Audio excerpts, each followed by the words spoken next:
तो hello guys, welcome back to my channel. मैं हूँ वैशाली चंदेल और आज हम बात करेंगे कि हमारे हिमाचल के सीएम कितने गरीब हैं।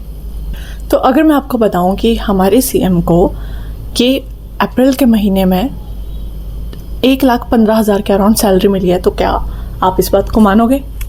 कुछ लोग कह सकते हैं कि इतनी कहाँ, मतलब इतने में तो अगर मेट्रो सिटी में रहना पड़ जाए तो स्ट्रगल हो जाता है।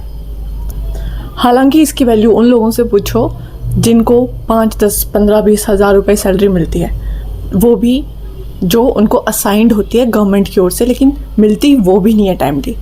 और ख़ासकर जो ये IPH का डिपार्टमेंट है, यहाँ पे तो कितने ही लोगों को सैलरीज मिली ही नहीं है। अगर भाई सैलरीज नहीं दे सकते तो क्यों रखा है उनको, उनका टाइम क्यों वेस्ट कर रहे हो, है ना। हाँ, जैसे कुछ लोग आउटसोर्स पे भी हैं, तो भाई आउटसोर्स पे भी हैं, उनको भी आपने परमिट करा, चाहे कंपनी के थ्रू है कैसे भी है, तो उनको भी परमिशन आपने दी है कि आप रखो और उनको सैलरी दो।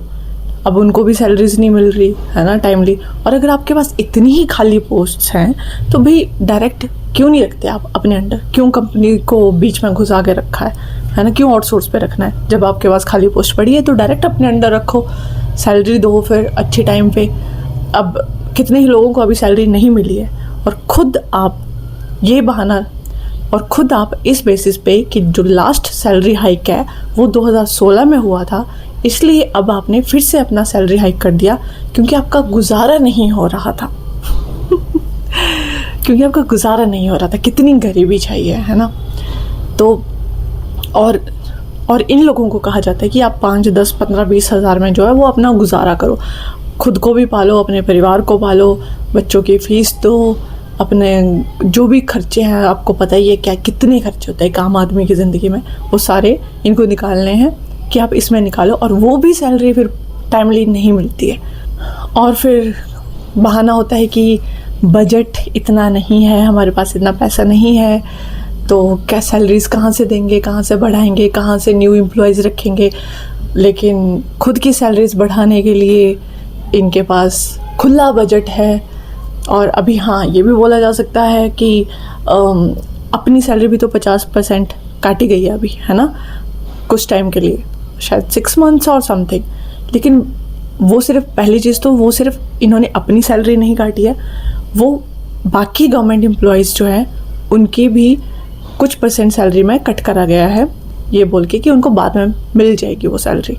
और ख़ुद का भी इनका ऐसा है कि वो परमानेंट कट नहीं हुई है, वो ये बाद में लेंगे और अपनी तो ये निकाल लेंगे, बाकियों को मिलेगी कि नहीं मिलेगी उसकी कोई गारंटी नहीं है, क्योंकि उन बाकियों के एम्प्लॉयज़ के और भी कई पैसा, सालों का कई पैसा जो है वो अटका पड़ा है ना। तो उसको तो मतलब पता नहीं, मुझे नहीं लगता कि ये देंगे, पता नहीं। और भी ऐसे कई डिपार्टमेंट्स हैं, जैसे कुछ पेंशनर्स हैं, उनको भी पेंशन नहीं टाइमली मिल रही है भाई, चाहे वो अच्छे खासे मतलब रैंक से जो है वो रिटायर्ड है, कईयों को उनको भी पेंशन नहीं मिल रही है। और इनकी सैलरीज देखना, मतलब सैलरी तो कहाँ है यार। वो चलो देखते हैं अभी कितनी गरीबी है हमारे हिमाचल में। और पहली चीज़, मैं ये किसी पर्टिकुलर जो है वो पार्टी को टारगेट नहीं कर रही हूँ, ठीक है, क्योंकि सरकार हमारे यहाँ पे तो वैसे भी सरकार हर 5 साल में बदलती रहती है, तो ये चलता है, तो ये हर किसी के राज में चलता है ना। जो आउटसोर्स वाले भी हैं वो भी दोनों के जो कार्यकाल है उसमें रहे हैं, तो कोई भी जो है सरकार आके इनके लिए सही डिसीज़न ले सकती थी, लेकिन कोई सी भी सरकार ने नहीं लिया। तो सरकार को मतलब मैं इसमें नहीं बोलूँगी कि इन्होंने ये करा या इन्होंने वो करा, लेकिन जो एक्चुअल ट्रूथ चल रहा है अभी, मैं उसके बारे में बात करूँगी, ठीक है। बोलने के लिए इन्होंने अपनी सैलरी जो है वो 50% कम करी है, 50% ये कम ले रहे हैं, लेकिन हाँ ये उसको बाद में ले लेंगे। लेकिन दूसरा सच ये भी है कि इन्होंने अपनी सैलरी हाइक करा है, क्योंकि ये बोल के कि लास्ट हाइक 2016 में हुआ था, तो अब काफ़ी टाइम हो गया, तो इनको अब हाइक चाहिए क्योंकि इनके खर्चे पूरे नहीं हो रहे। तो अब जानते हैं हमारे सीएम्स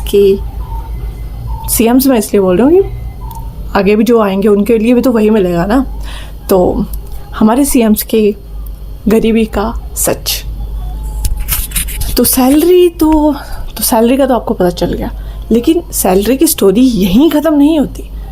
असली सच आना अब बाकी है, क्योंकि असली पैसा सैलरी में नहीं पर्क्स में है जो इनको मिलते हैं इनकी पोजीशन पे,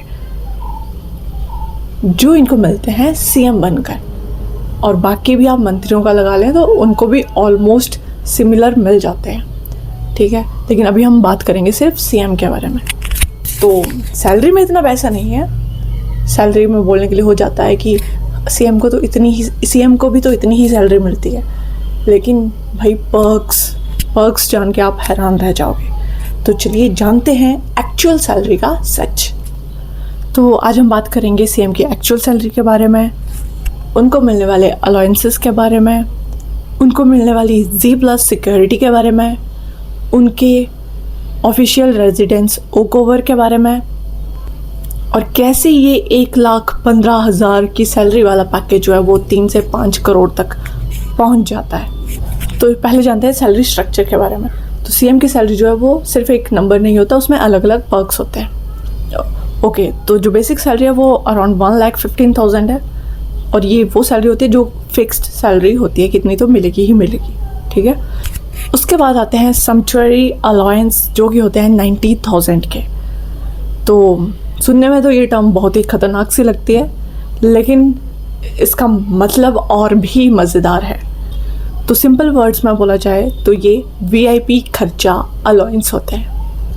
मतलब गेस्ट्स को मिलना, ऑफिशियल मीटिंग्स के लिए मिलना, उनकी खातिरदारी के लिए जो पैसा यूज़ होता है वो, और इवेंट्स वगैरह के लिए जो भी इनका खर्चा होता है वो सारा एक्स्ट्रा पैसा आता है सम्पचुअरी अलाउंसेस में।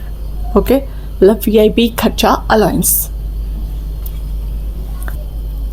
और यहाँ पे आम आदमी के घर पे अगर 4 लोग आ जाएं तो वो बेचारे मतलब टेंशन में आ जाते हैं कि हम इनको क्या अच्छा, मतलब हम इनके लिए क्या अच्छा कर पाएँ अपने लिमिटेड बजट में, ताकि उनको बुरा ना लगे और उनकी खातिरदारी भी अच्छे से हो जाए। और इधर देखो गवर्नमेंट की ओर से स्पेशल अलाउंसेस दिए जा रहे हैं ताकि आप अपने ऑफिशियल मेहमानों का अच्छे से स्वागत कर सकें। उसके बाद आते हैं टेलीफोन अलाउंसेस जो कि है 20,000 रुपीज़। 20,000 यहाँ पे हमें रिचार्ज करना होता है। भाई जियो का रिचार्ज, एयरटेल का रिचार्ज कितना महंगा हो गया है। मतलब सोचो एक फैमिली में अगर 4 लोग हैं तो अगर वो 899 का भी 3 मंथ्स का रिचार्ज लेते हैं तो पर मंथ देख लो सबका मिला के कितना पड़ जाता है ना। और सबको करवाना ही पड़ता है। और वो मतलब जब रिचार्ज का टाइम आता है तो वो करवाने से पहले भी 100 बार सोचना पड़ता है कि यार पूरा करवाएं, 899 का करवाएं या थोड़ा कम करवा लें या सिर्फ 1 महीने का करवाएं। मतलब क्योंकि ऐसा लगता, बहुत ज़्यादा लगता है वो, है ना। और इधर देखो टेलीफोन अलाउंसेस सिर्फ 20,000, और इतनी तो मतलब कुछ लोगों की सैलरीज भी नहीं है, आपको भी पता है, जो कि ग्रेड 4-3 की जो पोजीशंस है उनमें देखना कि सैलरीज कितनी मिलती है ना। तो जैसे मैंने बताया था 5, 10, 15,000 ऐसे कुछ मिलती है। तो सोचो यहाँ पे टेलीफोन अलाउंसेस जो है वो 20,000 मिल रहा है। मतलब ऐसे भी क्या यूज़ करते हैं, वही कहीं ऑनलाइन स्ट्रीमिंग तो नहीं करते, या ऐसा मतलब कुछ ऐसा तो नहीं करते, क्या करते हैं ऐसा, वही इतना कौन सा इंटरनेट यूज़ करते हैं, इतना तो वो अपने उधर रहते भी नहीं है, इधर उधर मतलब जाते रहते हैं, विजिट्स चली रहती है उनकी, 100 चीज़ें चली रहती है। तो ये 20,000 का कौन से टेलीफोन्स हो जाते हैं। जियो का भी, एयरटेल का भी सारा अनलिमिटेड कॉल्स है ना। तो ये कौन से 20,000 का खर्चा हो जाता है, पता नहीं भाई ऐसी कौन सी कॉल्स हो जाती हैं इनकी। पर जो भी है 20,000 टेलीफोन अलाउंसेस इनको मिलते हैं। और इसमें phone bills, internet, official calls, official communications सब कवर होता है। और यहाँ हम ये रिसर्च करते रहते हैं कि कौन सा रिचार्ज जो है वो बेटर पड़ेगा हमें। तो अगले जो अलाउंसेस आते हैं वो आते हैं कंपनसेटरी अलाउंसेस। तो ये मिलते हैं 5,000 पर मंथ, किसी की 1 मंथ की सैलरी, ठीक है। तो ये कंपनसेटरी अलाउंसेस क्या होते हैं आप ये जानते हैं। तो ये एक्स्ट्रा सपोर्ट अमाउंट होता है स्पेशल रिस्पॉन्सिबिलिटीज़ के लिए। अब आप देख लीजिएगा कि वो स्पेशल रिस्पॉन्सिबिलिटीज़ कौन सी होती है जिसके लिए इनको कंपनसेशन मिलता है 5,000 का पर मंथ का, ठीक है। तो एक ये हो गया। तो तो अब अगर इन सब को मिलाया जाए तो टोटल ऑफिशियल सैलरी जो होती है वो हो जाती है 2,30,000 रुपीज़। पर अप्रैल 2026 में सीएम सर ने जो है वो हाफ सैलरी ही ली थी, मतलब 1,15,000 रुपीज़। ठीक है, अब देखिए कितना अब देखिए कितना बड़ा दिल है उनका। अपनी 50% सैलरी छोड़ रहे हैं, भले ही कुछ टाइम के लिए, बाद में वो इकट्ठा अमाउंट आ जाएगा, लेकिन लोगों के लिए तो हो गया ना कि अपनी 50% सैलरी छोड़ रहे हैं, सिर्फ 50% ही ले रहे हैं। सीएम भी ऐसा कर रहे हैं, तो वो बाकी एम्प्लॉयज़ को दिखाना होता है कि हम ऐसा कर रहे हैं तो आप क्यों नहीं कर सकते। भाई बाकियों के पास आपके जितने पर्क्स नहीं हैं, उनको और भी रिस्पॉन्सिबिलिटीज़ होती है, उनकी सैलरी में वो पूरा खर्चा पानी वो सब भी निकल जाए, रिस्पॉन्सिबिलिटीज़ ही निकल जाए, वही बहुत बड़ी बात है। तो फिर भी आप काट रहे हो तो ठीक है, पर बाद में बस दे देना। तो अब चलते हैं असली जो पैसा है उसकी तरफ, असली जो वीआईपी ट्रीटमेंट, असली जो गरीबी है उसकी तरफ चलते हैं। तो पहली चीज़ उसमें आती है रेजिडेंस। तो जो हिमाचल के सीएम का ऑफिशियल रेजिडेंस है वो है ओक ओवर, जो कि शिमला में है, और ये टाइप 6 रेजिडेंस है। मतलब जो गवर्नमेंट के जो हाउसेस मिलते हैं उसमें अलग अलग लेवल्स के जो है वो रेजिडेंस मिलते हैं, जैसे टाइप 1, टाइप 2, टाइप 3 और अप टू टाइप 6। जो टाइप 6 है वो मतलब वीआईपी टाइप का जो है वो रेजिडेंस होता है, टॉप लेवल का। और ओक ओवर जो है वो नॉर्मल घर बिल्कुल भी नहीं है, ये ब्रिटिश एरा का लग्जरी बंगलो है जो कि प्रीमियम लोकेशन पे है, और इसके ह्यूज लॉन्स है, मतलब सब कुछ नेक्स्ट लेवल, टॉप लेवल का, मतलब पूरा रॉयल सेटअप। अब टाइप 6 जो है वो high level government luxury residence तो है। अब इसमें क्या क्या आता है? गवर्नमेंट रेजिडेंस है, मतलब हर चीज़ टॉप लेवल की, सबसे बड़ा, सबसे प्रीमियम और सबसे वीआईपी। अब ये रेजिडेंस तो इनको मिलता है, लेकिन इसका इनको कोई रेंट भी नहीं देना होता, मतलब सब कुछ free, rent free, electricity free, water free, और इवन मेंटेनेंस भी फ्री, सब कुछ मतलब फ्री। सोचो एक वीआईपी विला आपको मिल रहा है टोटली फ्री। मतलब ऐसी गरीबी ऊपर वाला सबको दे। और हम यहाँ पे, हमें कहीं भी घर से बाहर जाना होता है तो हमें ढूंढ के हमारी हालत ख़राब हो जाती है कि हमें थोड़ा बजट में जो है वो रूम मिल जाए, फ्लैट मिल जाए, ऐसा ही रूम मिल जाए जिसके अंदर ही किचन हो, साथ में वॉशरूम हो, काम चला लेंगे, गर्मी होगी कोई नहीं, कुछ जुगाड़ कर लेंगे। और उसमें भी हमारा सोचो, जैसे चंडीगढ़ की आप बात करो तो सिंगल रूम का 10,000 कहीं नहीं गया, है ना। और सैलरीज आपको पता ही है कि चंडीगढ़ में कितनी ही सैलरीज होती हैं। कोई कंपनीज है जो अच्छी सैलरी देती हैं, बाकी जो नॉर्मल सैलरीज हैं वो बहुत कम है।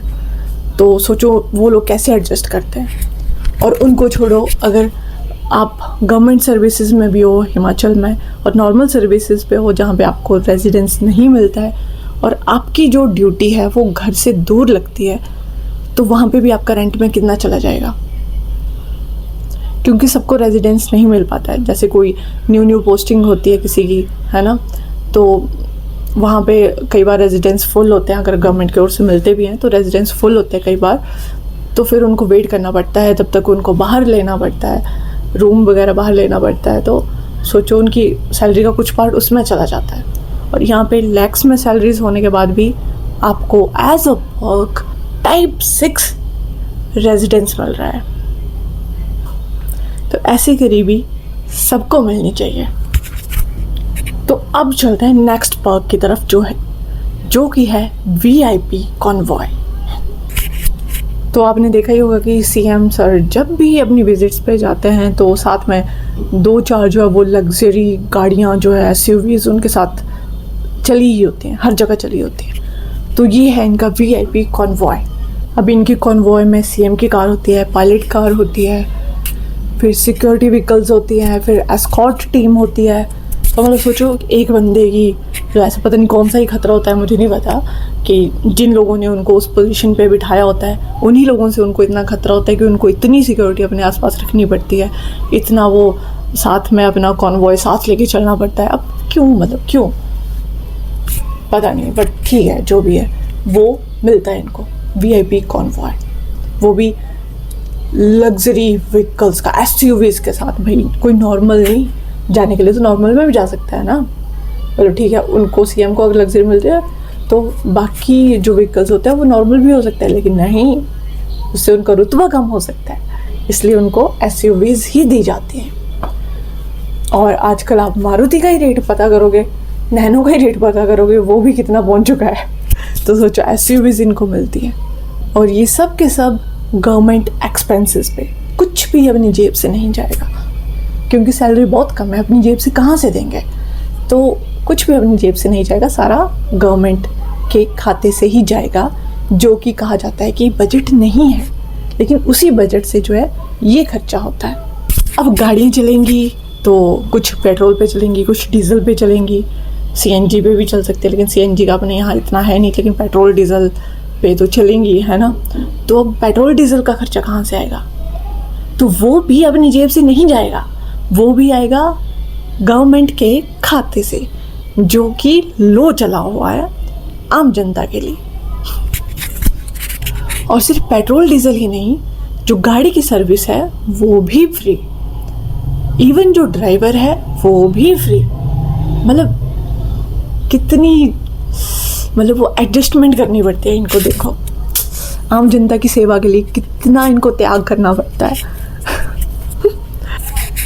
और सिर्फ SUVs की बात नहीं है, अगर इनको कहीं इमरजेंसी में ट्रैवल करना पड़ जाए, या कहीं पे रोड ब्लॉक है, या इनको कोई ट्रैफिक ज़्यादा है, कोई रोड्स अच्छे नहीं है, या इनका मन कर गया, तो इनको हेलीकॉप्टर सर्विसेज भी अवेलेबल हैं।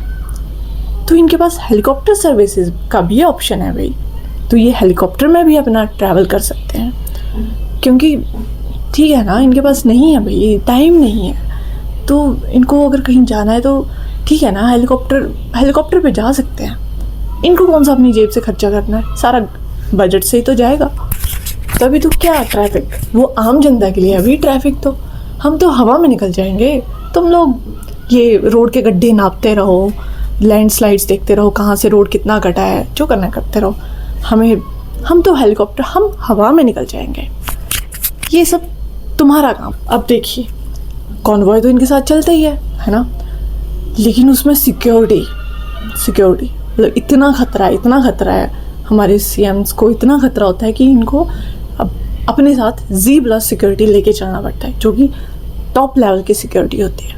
जैसे क्योंकि हमारी कंट्री में X, Y, Z+ सिक्योरिटीज़ होती हैं, और Z+ टॉप लेवल की सिक्योरिटी होती है, तो इनको देखो टॉप लेवल की सिक्योरिटी साथ लेके चलना पड़ता है, इतना खतरा होता है। अब पता नहीं किससे होता है, आम जनता से होता है या अपने अपोजिशन वालों से होता है, या किससे होता है मुझे नहीं पता, लेकिन इनको इतना खतरा होता है कि इनको Z+ सिक्योरिटी साथ लेके चलना पड़ता है। अब जान है तो जहान है। अब सोचो Z+ सिक्योरिटी में क्या क्या होता है, तो इसमें 30 to 40 तो आपके कमांडोज आ जाएंगे, कमांडोज।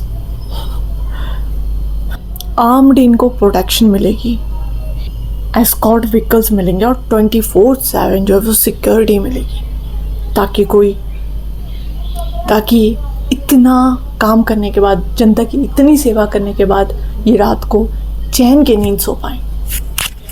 मतलब CM सर कहीं भी जाएं, उनके लिए सिक्योरिटी हमेशा एक्टिव रहती है, ऑल टाइम 24/7। भले ही बाकी आम जनता के कितने ही मतलब मर्डर्स हो जाएं, रेप्स हो जाएं, मतलब कोई किसी को मार कूट दे, है ना, कुछ भी हो जाए, लेकिन उनके लिए भले ही सिक्योरिटी मिले ना मिले, उनको भले ही प्रोटेक्शन मिले ना मिले, उनके लिए भले ही वो स्ट्रीट्स में कैमरास लगे ना लगे, जगह जगह पुलिस लगे ना लगे, लेकिन हमारे CM सर की नींद ख़राब नहीं होनी चाहिए, उनको फुल सिक्योरिटी 24/7 मिलनी चाहिए, ताकि वो चैन की नींद सो सकें। और सोचो उनकी इसी जान की कीमत हर मंथ कितनी लगती है, लगभग 50 लाख पर मंथ उनकी जान की कीमत है पर मंथ।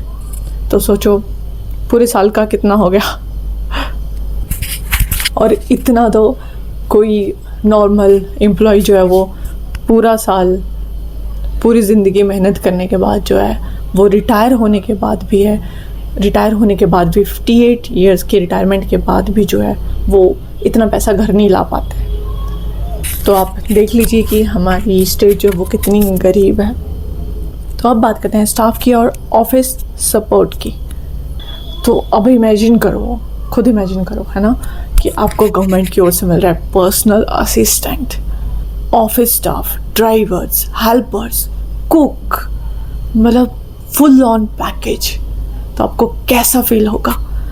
मतलब आपको कितना मजबूर फील होगा कि आप कितने लोगों से घिरे हुए हो, आपके पास प्राइवेसी नहीं है, आपको कितने लोगों को मतलब हर चीज़ के लिए बोलना पड़ता है कि मेरे लिए ये ले आओ, मेरे लिए वो ले आओ, मेरी नेक्स्ट मीटिंग कब है।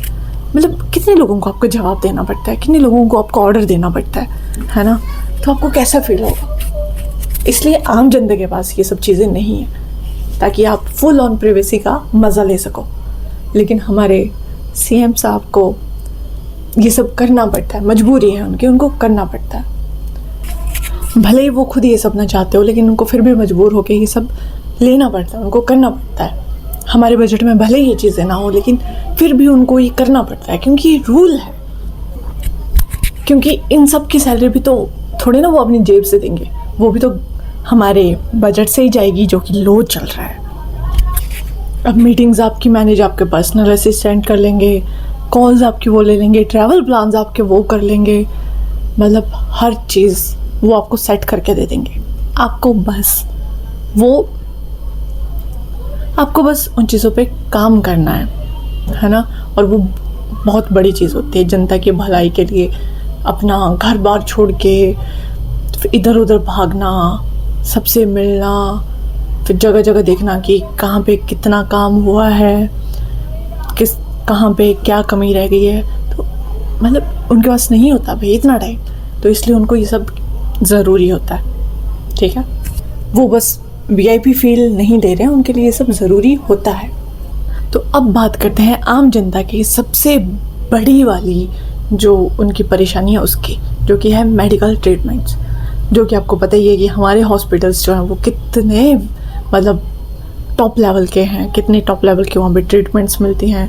डॉक्टर्स से भरे पड़े हैं, नर्सेज से भरे पड़े हैं, फुल ऑन इक्विपमेंट्स हैं वहाँ पे, फुल ऑन लेटेस्ट टेक्नोलॉजी की जो इक्विपमेंट्स हैं वहाँ पे सब कुछ है। लेकिन फिर भी हमारे सीएम सर हो गए या उनकी फैमिली हो गई, मतलब ऐसा होना नहीं चाहिए किसी के साथ, लेकिन कभी उनको ज़रूरत पड़ जाती है तो वो किसी अच्छे खासे टॉप लेवल के प्राइवेट हॉस्पिटल में भी जा सकते हैं, क्योंकि उनका मेडिकल एक्सपेंसेस भी जो है वो कवर्ड होता है, सिर्फ उनका नहीं पूरी फैमिली का।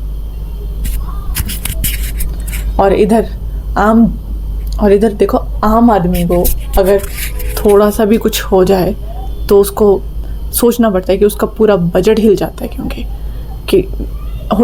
दवाइयाँ इतनी महंगी है, टेस्ट इतने महंगे हैं, तो ऐसा हो जाता है कि पूरा बजट हिल जाता है कि इतना तो दवाइयों पे ही लग गया, टेस्ट पे ही लग गया। तो वो अलग परेशानी और वो अलग बीमारी देता है फिर इंसान को। और इनके बाकी चीज़ों के जो वो फ्री चीज़ें बांटने का है इनका नहीं जाता भाई। अगर कुछ फ्री करना है तो वो मेडिकल ट्रीटमेंट कर दो, है ना, एजुकेशन कर दो, तो इंसान की जो आधी परेशानी, आधी से ज़्यादा परेशानी जो है वो वैसे ही ख़त्म हो जाएगी। क्योंकि उसको पता है कि अगर कोई वो बीमार हो गया, उसके फैमिली से कोई मेंबर जो है छोटी मोटी बीमारी भी हो गई, तो उसके लिए जो है वो अच्छी ट्रीटमेंट मिल जाएगी।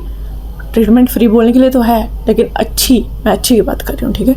तो अच्छी ट्रीटमेंट जो वो मिल जाएगी अच्छे हॉस्पिटल्स में, अच्छे डॉक्टर से, तो उसको टेंशन नहीं होगी कि मैं कहाँ से पैसा लाऊंगा या मैं कैसे, मतलब मेरा पूरा बजट हिल जाएगा, मेरी पूरी सेविंग्स ख़त्म हो सकती है, उसको ये टेंशन नहीं होगी। और एजुकेशन का भी आप देख ही सकते हो, स्कूल्स के, गवर्नमेंट स्कूल्स का तो ये वैसे ही ख़त्म कर रहे हैं, है ना। तो और रही प्राइवेट स्कूल्स की बात, तो वहाँ पे एडमिशन फीस ही कितने हज़ार जाती है हर साल। भले ही आप उसी स्कूल में पढ़ रहे हो सालों से, हर साल आपको हज़ारों में एडमिशन फ़ीस देनी पड़ती है। और चाहे आपका बच्चा जस्ट नर्सरी में है, LKG में, UKG में है, उनकी भी कितने कितने हज़ार जो है वो एडमिशन फ़ीस जाती है। ऊपर से उनको बुक्स, कॉपीज, हर चीज़ स्टेशनरी तक जो है वो उसी स्कूल से लेनी पड़ती है, और वो फिर उसको मतलब डबल ट्रिपल या कितने ही मतलब प्राइस में उनको देते हैं, है ना। तो अगर फ्री करनी है तो ये चीज़ें करो। ये क्या है कि हम, वैसे कोई भी चीज़ फ्री नहीं होनी चाहिए, लेकिन अगर फ्री होनी चाहिए वो चीज़ें, हॉस्पिटल हो गया आपका, क्योंकि ज़्यादा ये मेडिकल का ही टेंशन होती है, मेडिकल खर्चों की, एजुकेशन की टेंशन होती है, तो ये चीज़ें अगर आपकी फ्री हो जाएंगी तो ये कर सको तो ये करो। बाकी जो चीज़ें हैं उनके आप ठीक है, आप रेट कम कर दो, आप मिनिमम लो सबसे, लेकिन बाकी चीज़ें मुझे नहीं लगता फ्री होनी चाहिए वैसे, है ना। बाकी ये लंबी डिबेट है और अलग अलग इसके हम चीज़ों को देखना पड़ सकता है, लेकिन जो फ्री होनी चाहिए वो ये चीज़ें तो फ्री होनी चाहिए, या मिनिमम रेट पे अच्छे डॉक्टर्स हमें मिल सके, अच्छे फैसिलिटीज़ मिल सके, वो होनी चाहिए, है ना।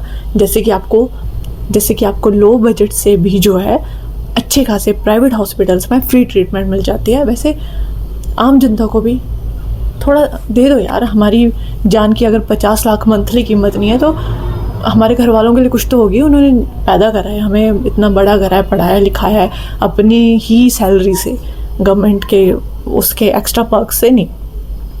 तो फिर थोड़ी बहुत कीमत तो हमारी जान की भी है, हम भी तो कुछ कर ही रहे हैं मेरे ख्याल से। अगर आप हमारी टेंशन्स ख़त्म कर दो तो थोड़ा बहुत हम भी आपको दुआएं दे देंगे अगर आपको चाहिए होंगी तो। और रही इनकी ट्रैवल की बात, तो ये तो हेलीकॉप्टर का तो आपको पता ही है ना, VIP कॉन्वॉय का आपको पता ही है। बाकी ट्रेन में भी इनका फ्री जो है वो ट्रैवलिंग होती है, फ़्लाइट्स में इनकी फ्री ट्रैवलिंग होती है, इवन फ़्लाइट्स में भी बिज़नेस क्लास। आम आदमी के लिए प्लेन में बैठना ही एक बड़ी बात हो जाती है कि हम फ़्लाइट से आए हैं और इनके लिए फ़्लाइट्स में भी बिज़नेस क्लास जो है इनको फ्री होती है, जिसमें इनको better food, better service, better seats, सब कुछ बेस्ट मिलता है। और जो लोग, आम लोग फ़्लाइट्स में भी ट्रैवल करते हैं, उनको अगर विंडो सीट ही मिल जाए वही बड़ी बात होती है। तो चलिए अब बात करते हैं कि टोटल पैकेज कितना हो गया, टोटल गरीबी का स्टैंडर्ड कितना हो गया। तो अगर basic salary, bungalow, security, travel, telephone allowances, बाकी अलाउंसेस सबको मिला लिया जाए, मेडिकल सब कुछ मिला लिया जाए, तो जो टोटल वैल्यू है वो 3 से 5 करोड़ पर ईयर की कहीं नहीं गई, कहीं भी नहीं गई। ठीक है, ये तो मतलब ऑफिशियल वाला बोल रही हूँ मैं, ठीक है, ऑफिशियल जितना मतलब हम लोगों को मैक्सिमम पता चल सकता है, जितना दिख सकता है। बाकी जो फ़ायदे हैं वो तो आपको पता ही है, कॉन्टैक्ट्स आते हैं, वो कहाँ जाते हैं, वहाँ से कितना क्या क्या सबका होता है, वो ठीक है, वो छोड़ दीजिए।